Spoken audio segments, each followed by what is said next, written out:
ভালো জিনিসটা আল্লাহ রাস্তায় দান করতে হবে, ভালোটা। আমরা অনেকে যেটা করি, সবচেয়ে খারাপটা দান করি। ফর এন এক্সাম্পল, আমের বাগান আছে আপনার, তো আপনি ভাবলেন যে কিছু গরিবদেরকে দান করবেন। তো যেটা করে আমাদের দেশে সবচেয়ে পচা যেগুলো, ওইটার একটা বস্তা করে। ওইটা কেন? ওইটা দান করবে উনি। এরপর ধরেন রিক্সা থেকে নামছেন, হঠাৎ একজন ভিক্ষুক ফরিয়া দিয়ে এসে হাত পাতলো। তো এখন আপনি ভালো মানুষ, আপনি দান করেন, দিতে চাচ্ছেন, তো পকেট থেকে টাকা বের করে খুঁজতেছে যে সবচেয়ে পুরাতন নোট কোনটা।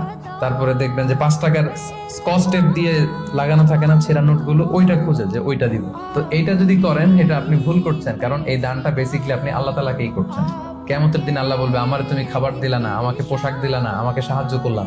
বনি আদম বলবে, আল্লাহ বলেন কি? আপনি খাবার চাইলে তো সারা দুনিয়ার সব দামি দামি খাবারের বস্তা আপনার কাছে এনে দিতাম, আপনি পোশাক চাইলে তো আমারটাই খুলে দিতাম।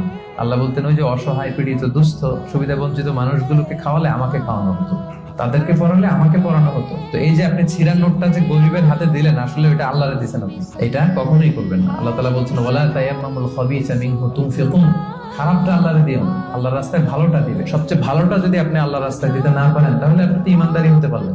তাই আমরা ভালোটা দিব খুঁজে খুঁজে। আপনি আম বাগানের মালিক, আপনি সবচেয়ে টসটসে পাকা এক বস্তা আম আপনি কালেক্ট করবেন, যে এটা আপনি দান করবেন। ধরেন যে 10 টাকার কচকচে নোট নিয়ে আপনি সবসময় ঘুরলেন এবং এটা প্ল্যান করলেন যে যখন দিব এই চকচকে 5 টাকার নোটটা দিব, কারণ আল্লাহ বলেছেন সবচেয়ে ভালোটা আমার রাস্তায় দাও। তো এই অভ্যেসটাকে আমরা একটু করতে পারবো ইনশাআল্লাহ।